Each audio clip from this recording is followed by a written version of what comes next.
Hot lesbian action. That's how Tig Notaro sold Zack Snyder on making a new movie together, which is tentatively called Deviants, with that being its tagline. Apparently, when Army of the Dead came out, a whole bunch of people from across the spectrum thought that Tig was just like the coolest thing ever, and obviously a huge glow up from having, a child predator like Chris D'Elia, which I think is how you say his name, who has since gone on to join the Let's Lie and Hate on Zack Snyder train because, who wants to go watch an unfunny comedian who also diddles children? Whatever. Anyway, this new movie looks to be a period piece. There's no talk about what studio will be producing it. It sounds like it could tentatively be Netflix. It could be a theatrical thing.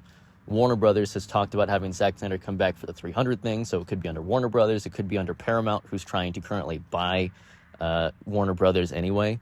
And of course, Zack has connections with Universal via Christopher Nolan and several of the people who actually produced 300 back in the day.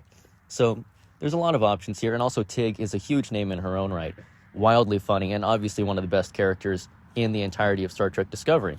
So lots of reasons to be stoked about this. Although I will notice that in the article that I read, it wrongly associated several of Zack Snyder's other projects of being gone. The only project that we know isn't actively going into development right now is the animated version for Army of the Dead, which was called Lost Vegas, and that's because the studio that was working on it closed down during COVID, as did a lot of visual effects and animation studios, because there was no longer a pipeline to work during the COVID pandemic, at least for the first year or so, which is another reason we got the Snyder Cut, because Warner Brothers needed money, and they didn't have a pipeline to make any real content that would put their platform on the map. It wasn't because they were bullied. You can't bully a corporation anyway. It's because they needed money, and Zack was the way to get it. But what they're talking about here is there was a Forbes article recently by a dude who already hates Zack Snyder and loves James Gunn and blocks anyone who has a different opinion on him. And he also complains because Marathon isn't going to be a Bungie clone. He's just kind of a clown.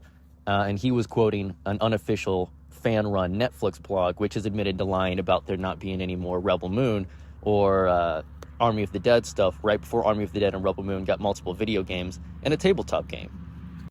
So essentially what I'm saying is that Zack Snyder already said, and here's an actual interview quote from long before these fake headlines came out, that making 4 movies simultaneously was exhausting, and so he was going to go do smaller stuff like this passion project that he's doing right now, The Last Photograph. He's been trying to get it done since before he started at DC as a breather, so it's not so stressful, so he can work on that. It's not as visual effects heavy. He's not making 4 movies at once. It's a little bit less intense. He's an older guy now. He wants to, catch his breath from time to time.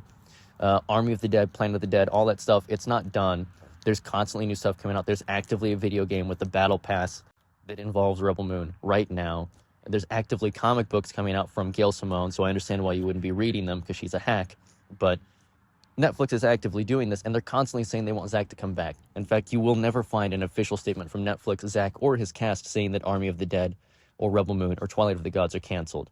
You'll just see people who lie about him for a living and who you can check their social media accounts, and they're pretty negative about him in general, want to be true.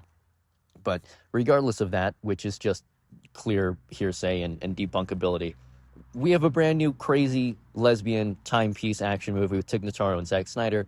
That's going to be crazy. And spiritually, I feel like we're getting back to Sucker Punch, which is cool for me. So I'm stoked for this, and I'm looking forward to a lot of people eating crow because we keep seeing articles like this trying to say that Zack Snyder's projects aren't getting sequels when the DCU is on its 5th revision of its slate and has canceled 20 projects already. So I get that they need to make it look like Zack is failing more, but Zack is a singular individual at Netflix right now. You should not be comparing him to an entire brand at Warner Brothers, a legacy studio, which may actually end up producing this new lesbian hot action thriller. Weird times we live in. Weird times indeed. But yeah, lesbian sinners, sounds cool to me. I'm in.